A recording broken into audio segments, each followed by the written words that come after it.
Good morning. I thought I would take some time to tell you about my van. I apologize if this is one long ramble. I don't really have time to edit the video. I actually hate editing, to be totally honest with you. I am not very good at it, so let's just dive right in.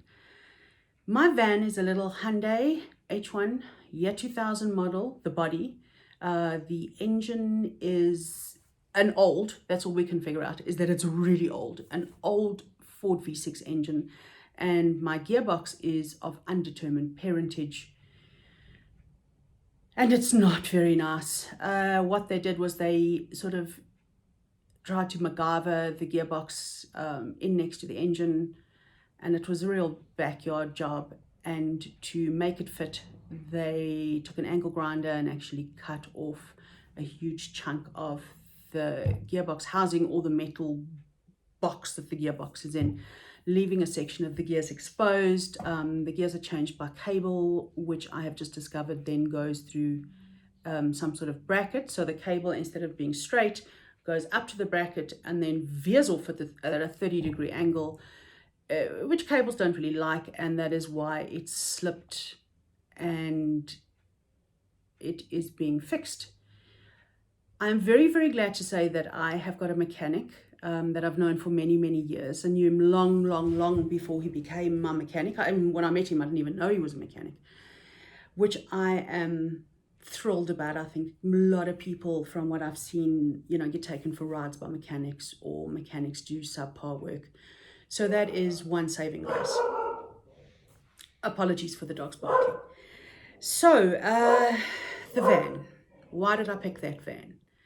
First of all, it was inexpensive. I don't want to say cheap, because with vans, nothing is cheap. And with the budget, the limited budget that I had two choices. It was buy a van with a halfway decent body and plan to fix the engine, or buy a van with probably a slightly better engine, but the body's in crappy shape. I thought it would be a hell of a lot easier to fix an engine than it is to fix the body of a van, which is why I made that particular choice.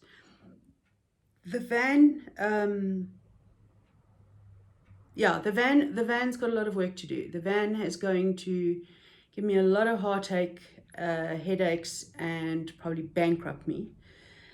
But so let's list all the things. When I went to visit friends in the van, my first outing, I was very, very excited, and I hooted off to my friends and gave the keys proudly to my friend's husband and said, take her around the block. He came back as white as a ghost and pretty much said, you are not taking the van home. We will take you, we will drop you off at home. The van is staying here because we don't want you to kill yourself.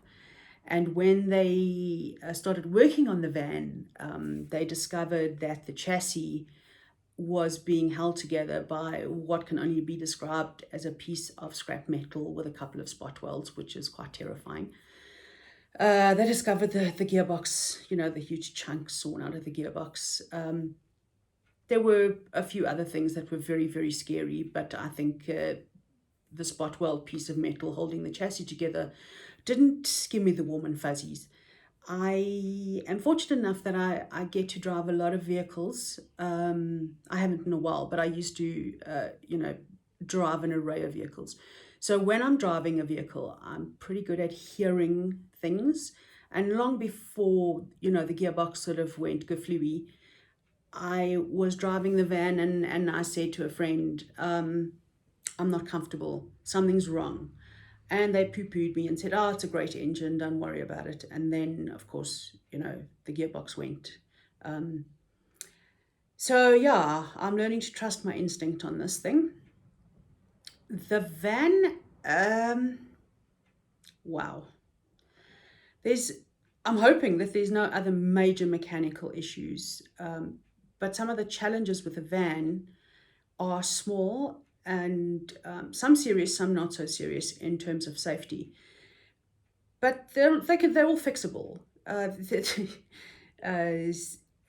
speedometer and the odometer don't work, which of course is a little bit problematic. Thankfully, I'm not driving her a lot, So I make sure that I use a speedometer app that I've downloaded onto my phone when I the once or twice that I have taken it out, just to make sure that I am not going faster than the speed limit. Not that the van could probably go much faster than the speed limit, to be totally honest with you, but it's an important thing that needs to be fixed. The other thing that is terrifying, and probably has a lot to do with why I haven't driven her so much, is that the driver's side seat belt, there is the seat belt that you can pull down, but the clip on the side is missing. So I have been driving without a seat belt. And those three things are very important for me to have fixed, which is what's happening currently, because I have to, when you change ownerships of a vehicle here in South Africa, you have to take the vehicle through roadworthy. And those are kind of things that they want to see working. The other thing they want to see working is the hooter or the horn. So, it's the irony of it all is that none of those things work, but I still find it absolutely hysterical that the little bong, bong, bong alarm when your driver's door is open works, which is just the irony. Oh my God, the irony. Don't have a seatbelt, but oh dear Lord, your door's ajar while you're stationary. What are some of the other challenges I face? One of the more scary things, or not scary, but it could be costly, is that the key only starts the ignition. It does not fit into any other door or lock. So no driver's side, passenger side, front or back door. So I don't know how to fix that. I think I'll have to go to a locksmith when I get to that point in it. But again, it's standing safely parked on my property, so there's no need for me to stress about that until I start driving it around a little bit more often. The inside of the van, in terms of panels and doorknobs and locks, etc., etc., the driver's side is okay. The passenger side is a little bit dodgy.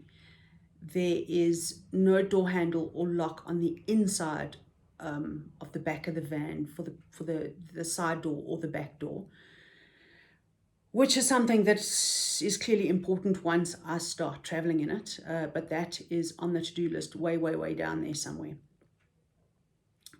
The van is going to be gone for about a week and a half, and I'm a little bit bummed because I was just sort of getting into my groove with the rock and roll bed and stop, start, stop, starts, and now I'm sort of back in the, oh my God, I've got to wait for the van to come back. So in the course of the next few days or early Saturday morning, I will go and get the ply to, put the flat wood down with drilled holes onto the rock and roll bed frame. I wish I could get started on the legs, but because of the van layout, as I explained in previous videos, the legs on one side have to, the bed lies over the wheel well and a piece of the step when it's fully extended into bed position. So the legs will need a little bit of adjusting and sawing off over the wheel well, and I have to figure out what the hell I want to do with the leg over the step, but we'll get there. We'll get there. I really, really wish that I had taken or scribed a stencil for the windows, because I could have started on window covers while the van's gone. I tried doing macrame to make like little pretty things like I see in all the other vans. My patience for tying all those knots, no, it was not going to happen. There was a noble attempt, but it definitely didn't go anywhere. So yeah, my decor job in the van is very specific for a reason. For those of you who have seen my floor, it is sort of a very worn retro look, and I like the worn and retro look purely because when I start building the cupboards and things in, with it being that sort of very ratty tatty retro look, if there's a couple of build mistakes, it sort of looks like it's on purpose to make it look grungy, which is very handy when you have zero building skills and you are not a fan of measuring anything. I'm just trying to think if I'm missing anything. I think that's about it. I think that's enough information for now. I hope you enjoyed this video that was a little bit more than just stills and speeded up and slowed down little photo frames. This is the first one I've done of me having a conversation with myself, albeit unedited. I'm not a fan of technology. Oh, I am up to a point, but I'm not a fan of the selfie the whole selfie vibe thing. It's very uncomfortable for me to take photographs or videos of myself. It feels a little bit narcissistic, and I'm just from a different generation, so please don't take offense if you are the type of person that enjoys taking selfies. So I'm going to try adjust to being in front of the camera and getting comfortable in front of the camera. Having taped myself a few times, I have now realized that I say a lot. I am working on it. I promise you, I am trying to cut down on the ums. I